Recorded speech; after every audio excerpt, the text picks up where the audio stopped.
Ready in 6.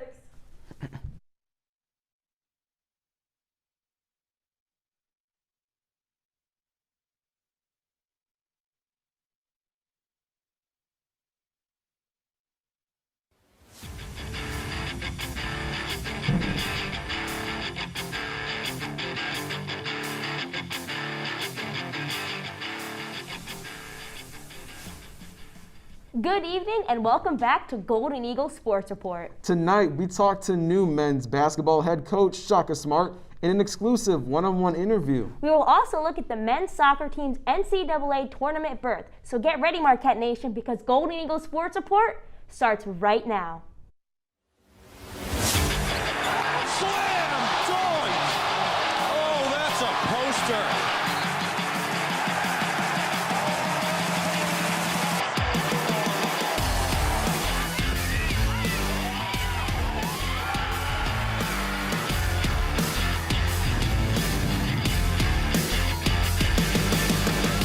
From the Jeannie Hayes Virtual Studio at Marquette University, this is Golden Eagle Sports Report.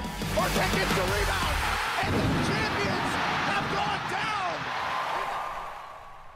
Hello everyone, I'm Andrew Muzu. And I'm Kristen Parisi. On March 26, Marquette announced the hiring of new men's basketball head coach Shaka Smart. Smart brings 12 years of head coaching experience and a trip to the Final Four during his time at VCU. He is also the first African-American head coach in program history, Christian. Smart has been busy thus far, bringing in 5 new players and a new coaching staff to the program. And with all that, we would like to welcome in the new head coach of Marquette men's basketball, Shaka Smart. Coach, thank you for joining us today. You got it. Thanks for having me, Andrew. All right, so let's just start it out. Right, so how are you adjusting to Marquette? Adjusting great. It's terrific to be here. Looked out the window yesterday and it was snowing, but you know what, I'm from up here, so you don't really skip a beat when you see that in April, and just excited about the coaching staff that we've brought in, excited about getting a chance to spend time with the players that are here, and then very excited about our incoming players as well. And people are definitely excited just to have you coach this new program and having an impressive coaching resume thus far. What do you think has led to your success, especially with you reaching the Final Four early on in your coaching career? Well, I think just the ability to help the players understand how to be their best, and that's on and off the court. The chance to spend time with players, developing relationships, and get those guys to see how if they connect around a common cause, we can do something really, really special. Something really special for sure. And obviously, you know that Marquette has a rich basketball history and a very passionate fan base, as you know. Do you feel any pressure to be successful right away? Well, I think, you know, in life, you always want to feel a healthy level of pressure to be your best and every day come to work and do a great job for the guys in the team and, you know, for the people that support the program. But, you know, I can promise you one thing about coaches. You know, every game we coach, you know, we coach to win. And, you know, every season we coach, we want to make the team as good as it possibly can be. That being said, we know that building a program is something that does take time. And we want to, you know, eventually build a program that can really sustain high-level success. And one of those key points that you plan on bringing is maintaining some key relationships with your players. And I was watching an interview that you were with, and you were just talking about your experience living in a single-parent household and how that kind of helped inspire you to kind of be a father figure for your players. Can you just talk about how you plan on bringing that to here, Marquette? Well, that's what my coaches did for me. You know, starting with my high school coach at Oregon High School, Kevin Bavery. So, you know, they put their arm around me. They treated me like a son. And that's one of the reasons I got into coaching. And now it's been 22 years since I've been in college coaching. And, you know, every player maybe has different needs. Every player comes from a different background. But one thing that I found is they all certainly can benefit from the strength of relationships. Definitely, for sure. And you've maintained and built so many different relationships across the board. One of them being Stu Jackson, who is head of the Big East. Can you talk about your relationship with him? And I know you have a special story about him and you in the high school days. Yeah, when I was in high school, Stu Jackson came to the University of Wisconsin as a basketball coach, and he did a terrific job there. He was only there for a short time, ended up leaving and going to become an NBA head coach. But while he was there, I sent him a letter completely, just out of the blue, and asked him if he would come to our school and be the keynote speaker of our Black History Month celebration. Didn't think I would get a response, but absolutely he did respond, and he came to our school and spoke. And that was something that I never forgot. And then when I got into coaching and became a head coach, I realized just how incredibly rare that is, because you do get a ton of requests, and it's impossible to say yes to all of them. And I'm sure you've definitely been busy as the new head coach. You and the rest of the program have wasted no time adding players and assistant coaches. What can fans expect to be different for next season? Well, we're going to have great energy. I can promise you that. There's going to be a lot of enthusiasm in our program. The guys will, have a passion for the things that go into winning. I do think, for them, it's for the players, it's a matter of, first us teaching them the things that matter most as it relates to being successful on the court, and then us figuring out which guys, really can bring those things to life on a consistent basis. But, we're so excited to be here, and I can tell you we will definitely have great energy. And is there a certain player or certain group of people that Marquette fans can look forward to seeing more on the court, and how are you guys kind of gelling together as you guys are a new group coming together? We're still figuring that out. I think the first thing is developing relationships, getting to know each other off the court and on the court. There's guys here that have been through a coaching change, and I know from experience when I was in college, anytime you go through that type of change, it can kind of create a little bit of chaos in your life, and the first thing you do is really just try to get to know the players as a new coach, and with our coaching staff, that's exactly what we're trying to do. And with all this excitement comes a level of inspiration. As you know, to this day, there is only one African-American head coach in program history, and that's you. So what does this milestone mean to you personally? Well, it's a phenomenal opportunity to hopefully set the tone and set an example for future Black head coaches, both at Marquette and elsewhere. This has been a really unprecedented last year in our country in a lot of different ways. But one of the things I think we've really made progress in is there's been a lot of firsts for Black coaches, over the course of the last several months. And at the end of the day, we're working in a sport where, the majority of players are African-American. And I think it gives you an opportunity as a coach to understand how important your role is in positively affecting these guys, and look forward to having the opportunity to do that. And we look forward to seeing you on the court and the players as well. Thank you so much for joining us, Coach. We really appreciate you taking the time to talk with us tonight. You got it. Thank you for having me, Andrew. And after the break, we will switch gears to men's soccer and their NCAA tournament berth. Golden Eagle Sports Report. We'll be right back. I want to eat apples and bananas. I need to eat apples and bananas.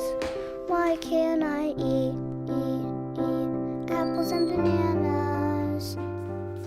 Support the Feeding America nationwide network of food banks to help provide meals to those in need. Join us at feedingamerica.org. Hey, Bobo, do trees tell each other stories? I'm sorry. I'm afraid I don't know that. Hey, why don't we go find out? Listen. Can birds draw pictures? I don't have an answer for that. Dad, Do stars visit their friends? Look!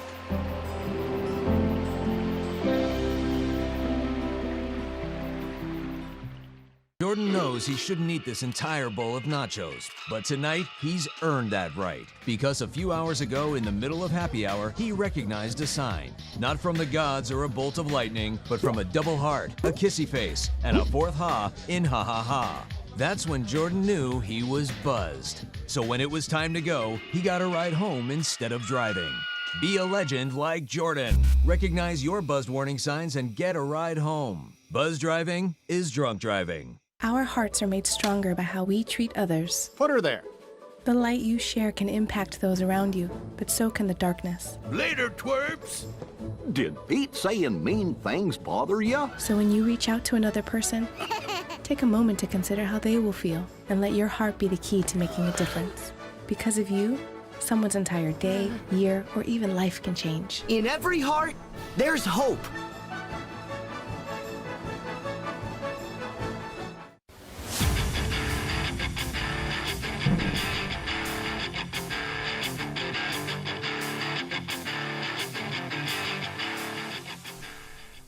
Welcome back to Golden Eagle Sports Report. Once again, I'm Andrew Muzu. And I'm Kristen Parisi.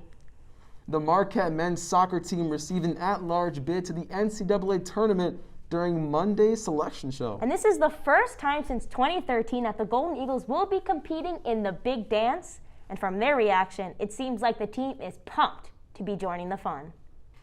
Happy Monday to Marquette.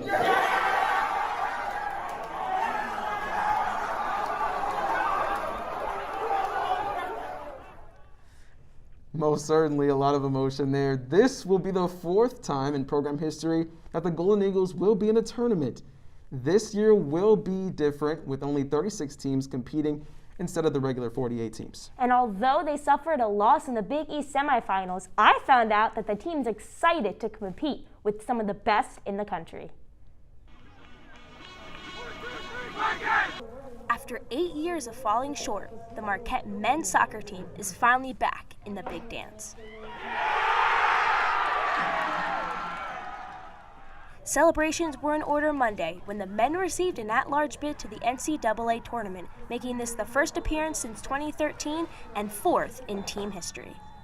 And for players like Alex Mersberger, achieving your childhood dream was an experience he would never forget. When we heard her name called, it was I don't know, my jaw just dropped. Everyone was kind of in shock, and of course we had to hug it out and scream as loud as we could, and it's a pretty great feeling. Mersberger, who is a Wisconsin native himself, feels that in his last 3 years at Marquette, this is the team who is destined to make a run. To be honest, here at Marquette for the last 3 years, this has definitely been the closest team. On and off the field, we're just all such close buddies that we all have each other's back, and we know that if we just keep working and work together, there's nothing that's really going to stop us. Although the men were one of the top teams in the Big East, they suffered a heartbreaking loss to Seton Hall in the Big East tournament semifinals. But after digesting the loss, head coach Louis Bennett knows that his team is capable of so much more. Magic has not been part of what we've been doing. It's been hard work, grit, determination, resilience, and all those things. And we kind of forgot who we were. So I would say it is fuel for our team to recognize who they are, how they do it, and how we're going to get it done in the NCAA. The Golden Eagles are set to kick off their NCAA journey on May 2nd when they take on the Loyola Marymount Lions. I'm Kristen Parisi, Marquette Wire Sports. We now would like to bring in men's soccer beat reporter Sam Arco for more on the men's bid for the Big Dance. Sam, thanks for joining us. Thanks for having me, Kristen. So starting off, were you surprised that the Golden Eagles received an NCAA tourney bid because they lost in the semifinals in the Big East tournament? Kristen, honestly, I'm not surprised at all. They steamrolled through the Big East this season, and in terms of win percentage, it was their best season since 2012. And that loss hurt them in the Big East semifinals against Seton Hall. But after talking with the team this week, they kind of took that loss as a realization that this team isn't perfect and that they need to count on these mistakes for the Big Dance. Yeah, and so going into the big dance, the men are set to face off against Loyola Marymount, who are the West Coast Conference champions, on May 2nd. So how does this matchup look for the Golden Eagles, and what do they need to do in order to be victorious? Yeah, the thing that stands out right away is defense. Loyola Marymount went undefeated in the regular season, and they only conceded 2 goals during that time. Marquette themselves are way better defensively this season, with Alex Mersberger and then Chandler Hallwood coming into the program. Yeah, and you mentioned Chandler Hallwood and the stellar defense from Loyola Marymount, but the Golden Eagles have a great defense too, although they were a little shaky in the Big East semifinal. So how important will it be for Marquette to have Chandler Hallwood back in the goal? Is he really the key to this team's success and helps give the confidence to the attack? Yeah, coming in the program, his first season playing, he was Big East Goalkeeper of the Week several times throughout the season and had many, clean sheets throughout the season. So he is going to be huge for them coming into playoff time. And so even though the defense is a really great part of the men's soccer team, they also have great attack and great offense. So who do you think is key to be able to maybe finish for the Golden Eagles? Yeah, freshman standout player of the year was Beto Soto, and he has been huge for the team this season. Like I said, he was freshman of the year for the Big East. I think he will have a big impact. And then you can't count out Lucas Suneson, who's been one of the team's best players throughout his career here at Marquette.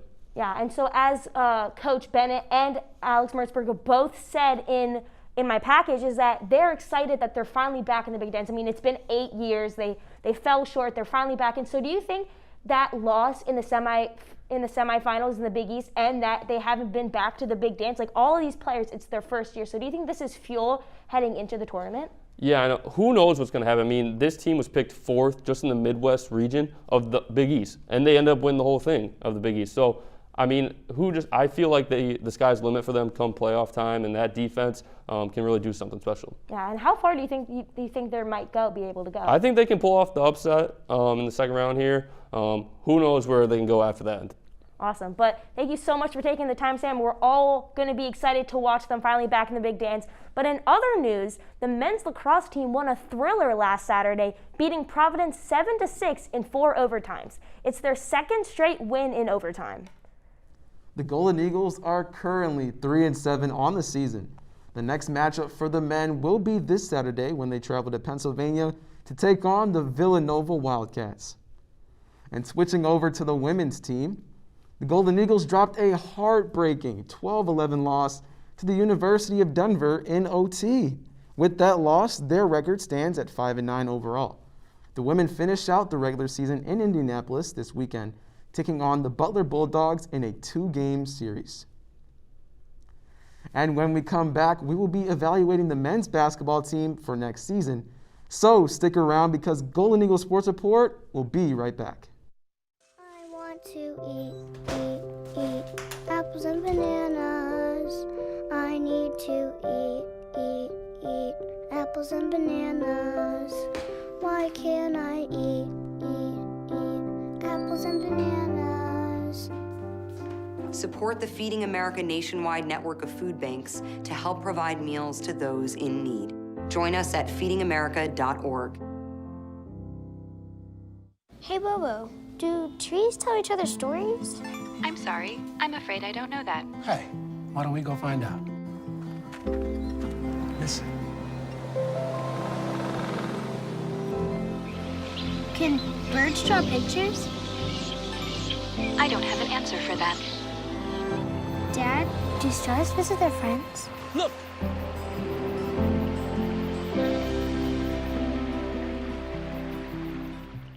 Jordan knows he shouldn't eat this entire bowl of nachos, but tonight he's earned that right. Because a few hours ago in the middle of happy hour, he recognized a sign. Not from the gods or a bolt of lightning, but from a double heart, a kissy face, and a 4th ha in ha ha ha. That's when Jordan knew he was buzzed. So when it was time to go, he got a ride home instead of driving. Be a legend like Jordan. Recognize your buzzed warning signs and get a ride home. Buzz driving is drunk driving. Our hearts are made stronger by how we treat others. Put her there. The light you share can impact those around you, but so can the darkness. Later, twerps. Did Pete saying mean things bother ya? So when you reach out to another person, take a moment to consider how they will feel and let your heart be the key to making a difference. Because of you, someone's entire day, year, or even life can change. In every heart, there's hope.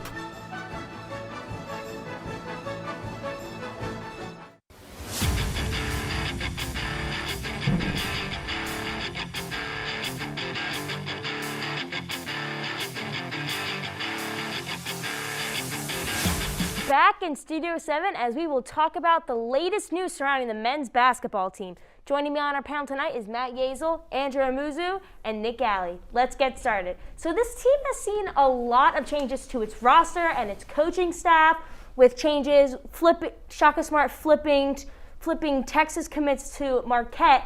But which changes will be the most impactful? Like the new coaches, the new players, or even players that are leaving, like Theo John and Kobe McEwen? Matt, we'll start with you. Yeah, well, I'll start with, obviously, it's a completely different roster. I'm going to focus on, they announced the 5 players coming in. And one thing I was focused on with the players leaving is the loss of a lot of size down low. Obviously, the big domino is Dawson Garcia. We'll see whether he actually goes into the draft or comes back. I think all of us expect him to come back. But if he were not to, this team's lacking in size a little bit. With the losses of Theo John, Jamal Cain, they lost a commitment from a top 100 center and Jonas Idu. I think he could have started day one if he came here. But the commitments from David Joplin is obviously huge, Kiana Tijere, and so some of these additions down low will bring a lot of size to the team, in addition to obviously Justin Lewis, who will play a big role next year, and hopefully a step up from Oso Ighodaro next year as well.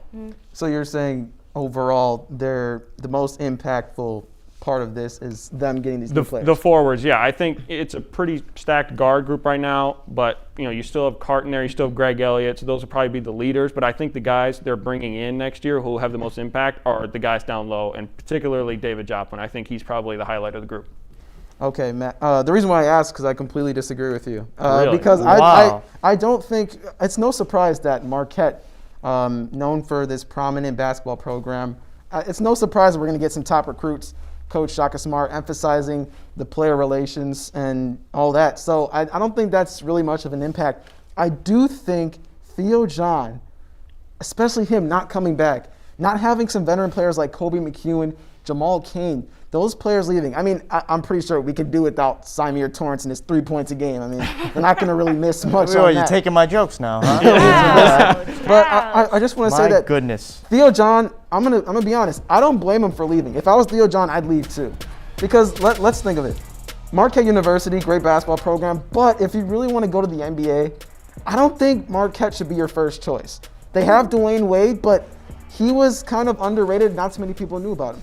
Jimmy Butler, 30th pick in the NBA draft in 2012. And Jay Crowder, he was also a late pick. Wesley Matthews, undrafted. So if you really want to spread your name, Theo John's going to Duke University. He's going to be a Blue Devil. That's a huge thing. But is he really going to make an impact on Duke? He could. Do you really that was probably the surprise of the offseason so far. That was definitely I honestly didn't expect him to come back. I thought he'd maybe pursue some opportunities overseas or something. That's what he was originally supposed to do, right? He said he was going to seek professional. I guess Duke came calling, and he's like, heck yeah, I'll go to the Duke. But that was pretty surprising to me. It'll be interesting to see if he has an impact over there. Even being a defensive anchor, though, I mean, Duke could probably use it. Any team can use that. Defense wins championships. He improved a ton last year. It probably improved his stock, but still, to your point, he was a very impactful player, and I think losing him is a big loss, because especially if Dawson leaves, you're losing your top 2 forwards. I mean, that's kind of what I was talking about. But yeah, we'll have to see what he does at Duke. It'll be interesting. I have to say this right now: this team has zero identity. All right, there's really no. There's the amount of new pieces in there. I mean, anything you built up last season, it's kind of lost by now. I know you. Well, they didn't build up a whole lot last season. Yeah, that's what I'm saying. But I think Shaka coming in, he'll give this team an identity, and he's already started to. That's what I hear. That's what I hear. Like everyone is saying, like Shaka Smart is the savior of the program. Like, is he though? Like, I don't know. Like, he wasn't too great at Texas in the tournament, and I feel like Marquette's #1 priority in the hiring process was to go get someone who is like, they can win in the tournament. I mean, that I feel like was the #1 thing. And sure, he had success at VCU, but he didn't do it with a program like Texas. And I know he got some bad beats, all right? I'm very well aware of that he had some really tough losses.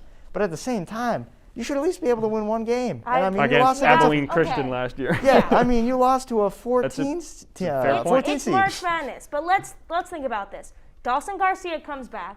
They have Justin Lewis returning. They have all these recruits. Stevie Mitchell, a top 100 player in the ESPN 2021. They got David Joplin to switch from Texas. So how high is this team ceiling looking for next year? Are they going to be a top team in the Big East and maybe even make a run in the NCAA? Like, do they need those expectations to stay?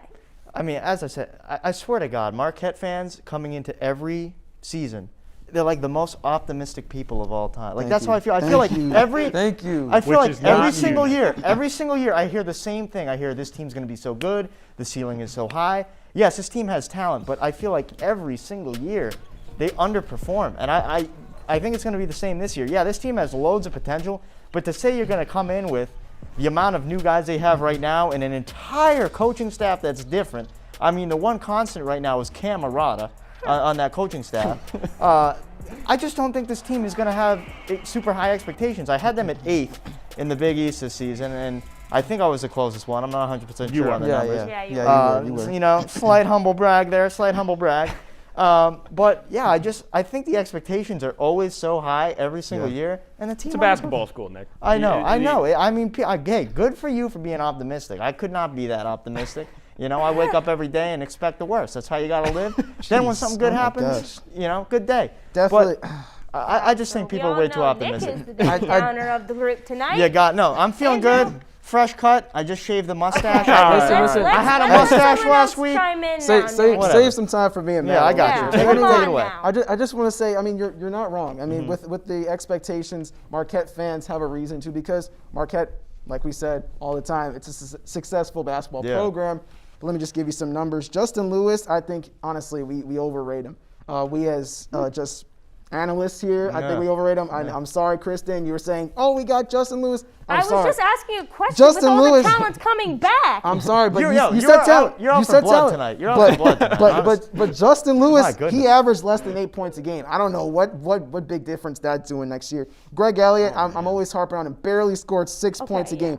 There was a 4-week span where he scored 0 points 3 times in 4 weeks. So what are we missing there? I don't know what we're missing here. Jose Perez, 3 points a game. Dexter O'Connell played in 12 games, averaged a whopping 0.7 points a game.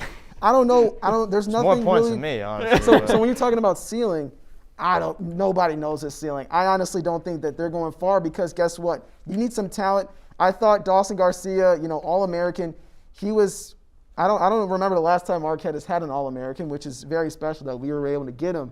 Yeah. But I just don't see them having this very large ceiling with no Matt, talent. You want to agree, disagree? What do you think here? Yeah, so I said a few weeks ago when we were talking about if Wojo should be fired, a new head coach coming in is the start of a process. Yeah. It's not, obviously Marquette fans want success right away, and there's no issue with that, but it's the start of a process. I don't see this team winning the Big East or something crazy like that next year. But I also think, a lot of the numbers from last year, you can start to take those with a grain of salt, because it's going to be a completely different team next year, as Nick said. I think Justin Lewis in an expanded role next year, his numbers are going to look a lot different. And the same story can be said for a lot of guys. So kind of going into last year, we were saying, oh, this could be, maybe middle of the pack. We don't really know what to expect. It could be kind of the same thing this year. But I will say there's a little more reason for optimism, because the Big East as a conference just isn't all that great. Villanova's at the top. I think they're going to win the conference next year pretty easily. But otherwise, there's a lot of question marks, a lot of players leaving the conference. So you never know. Yep. But I think the ceiling not as high maybe as you mentioned as some fans want. You definitely cannot fit a chandelier in that ceiling. I'll tell you what. It's a pretty low ceiling. Time will only tell, though. I mean, but I agree. I don't really know how big of a ceiling I can give right now, because they started the season off pretty great. They had that great win against Wisconsin, and then the season just tumbled. But that's all the time we have. Thank you again for another great discussion. But sure to tune in next week for all coverage of Marquette sports and more. And sadness, it is our last one of the semester, so make sure you tune in. But for Andrew and Muzu, I'm Kristen Parisi. Good night, Marquette.